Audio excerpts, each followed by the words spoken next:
आज इन गवाहियों को सुनने के द्वारा और इस वचन को सुनने के द्वारा मेरा विश्वास बढ़े। जोर से बोलो हालेलुया।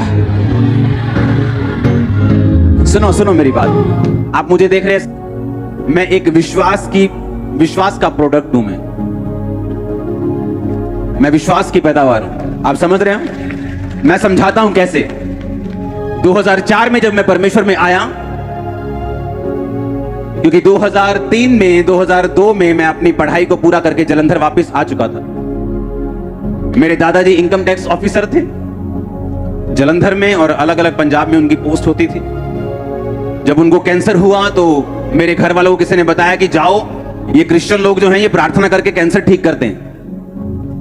मैंने इंटरेस्ट नहीं दिया बिल्कुल भी, और मेरी फैमिली जो है वो मेरे दादा के लिए प्रार्थना करवाने जाती थी।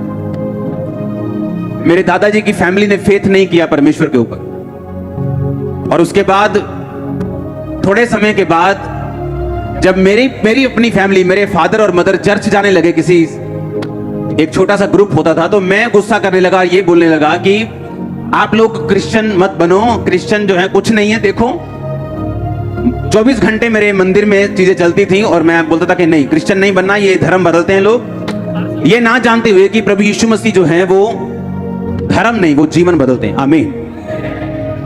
और उसके बाद जब मैंने उनको मना कर दिया, अपनी फैमिली को वापस ले गया और मैंने चर्च नहीं जाने दिया। 2004 में मुझे कुत्ते ने काटा और मैं मेंटली अपसेट हो गया। अटैक होने शुरू हो गए। डॉक्टर्स के बाद डॉक्टर्स, जिन पे मुझे मान था, सब जगहें, सब चीजें, सब जगह घूम लिया, और सुसाइड करने वाला था जिस दिन, सारी अकड़ निकल चुकी थी। धर्मों के बारे में बात करना बंद कर दिया था। कुछ नहीं मैं करता था, सिर्फ सुसाइड करना और हैवी डोज नशे की लेके स्पेशल सुल्तानपुर साइड से नशा लेने जाना और स्पेशल नशा करना ताकि मैं नशे में रहूं और मुझे अटैक ना हो। अपनी छत पे चढ़ जाना और मेरे भाई ने वहां पे आना और मैंने उसको देखना, और जब नीचे चले जाना तो मैंने रोना कि मैं इनके सामने अब नहीं रहूंगा, क्योंकि मैं सुसाइड कर लूंगा और मैं इनको, ये मुझे मिस करेंगे सभी लोग।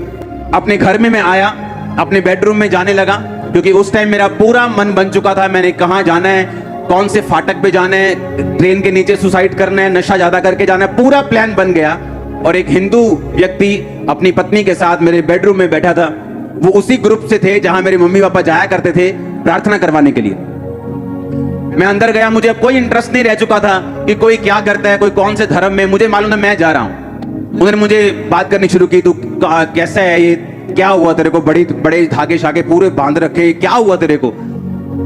मेरा बात करने का दिल नहीं था, मैंने नशा किया। फिर भी मैंने बात की कि ऐसा ऐसा मुझे प्रॉब्लम है। उन्होंने कहा ठीक है, हम प्रार्थना करेंगे ना आपके लिए, आप ठीक हो जाओगे।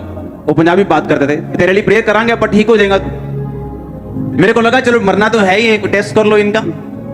आप इमेजिन करो, रात के 8 बजे बाइक पर, मेरे पास बाइक होता था पैशन, रात को 8 बजे बाइक पर नशा करके मैं उनका घर देखने गया जहां वो चर्च लगाते थे। और नशा किया हुआ अंदर में गया और मेरे सिर पर हाथ रख के प्रार्थना हुई, और पहली प्रार्थना में जो मुझे करंट लगा, मुझे मालूम था कि कुछ तो है। ये मालूम नहीं था कि ये जीवित परमेश्वर है, ये एकमात्र परमेश्वर है, ये सब कुछ कर सकता है। क्योंकि हम जिन जगहों से निकले, हमारी कोठी है ब्यास में, जहां पर सब बहुत बड़ा सत्संग होता है, वो हमने उनको दे दी थी और उन्होंने हमें बाहर जगह दे दी थी। हम वहां के परमानेंट मेंबर्स थे, हर जगह हमारा रोल था। एक्टिव रिलीजियस खानदान से हूं मैं, एक्टिव। ऐसा नहीं था कि हम परमेश्वर को मानते नहीं थे, नो, एक्टिवली मानते थे सबको। जहां मैं पढ़ता था वहां सब मेरे 90% दोस्त सरदार थे, तो उनके साथ में जगह जाता था, हर जगह, हर चीज में जो मालूम थी। लेकिन इस बीमारी ने और इस मुसीबत ने, जब असली में मैंने हल ढूंढा, मुझे इतना तोड़ दिया, क्योंकि अगर मैं ना टूटता, मैं उसी घमंड में रहता। क्योंकि धर्म इंसान ने बनाया, यीशु मसीह ने कोई धर्म नहीं बनाया, परमेश्वर ने कोई धर्म नहीं बनाया। उसने नहीं कहा तू ईसाई बन जा, उसने नहीं कहा नहीं पहले अपना नाम पीटर रखेगा तो मैं तुझ पे दया करूंगा, अपनी कास्ट चेंज, उसने कुछ नहीं कहा। और जब मैंने बाइबल पढ़ी तो उन्होंने कहा कि पूरी बाइबल में ईसाई धर्म नाम का शब्द तक नहीं। अगर तू बाइबल पढ़ेगा तो तू होगा और परमेश्वर होगा, तेरे गुनाह होंगे, पाप होंगे, जिसकी वजह से तू मुसीबत में है। तूने विरोध किया परमेश्वर का, तूने गालियां दी परमेश्वर को, तूने कहा कि मेरे घर में ये क्रिश्चियन लोग एंटर नहीं करने चाहिए, मुझे बुरे लगते हैं लोग, और परमेश्वर तुझको ढूंढ रहा है और तुझको पुकार रहा है, तुझ पे दया कर रहा है। और पहले दिन की प्रार्थना के बाद मुझे समझ आ गई थी कि परमेश्वर है। मैं आपको पता क्यों कह रहा हूं? क्योंकि जब लोग मुझे देखते हैं उन्हें लगता है कि मैं आसमान से स्वर्गदूत उतरा हूं। उन्हें यह नहीं मालूम मेरी हिस्ट्री क्या है, मेरा बैकग्राउंड क्या है। मैं आपसे 10 गुना ज्यादा पापी था जब मैं परमेश्वर में आया हूं। अब परमेश्वर में मैं आ गया। मैंने उनका घर देख लिया, उसके बाद प्रार्थना करवाई। एक छोटी सी बाइबल, नया नियम उन्होंने नीले कलर का दिया, बोला पढ़ना। मैंने कहा ठीक है जी, ये पेपर ले लो, रोज 20 मिनट प्रार्थना करना। मैंने कहा 20 मिनट तो बहुत ज्यादा, 20 मिनट ठीक है, कोई बात नहीं। तेल मसा करके दे दिया, पानी मसा करके दे दिया, अच्छा इसको लगाना, ठीक है। और मेरे को जुआ खेलने की आदत थी, मैं पूल का चैंपियन था, पूल होता ना, और जब जुआ खेलना पूल में लड़कों के साथ, बैटिंग लगानी लड़कों के साथ।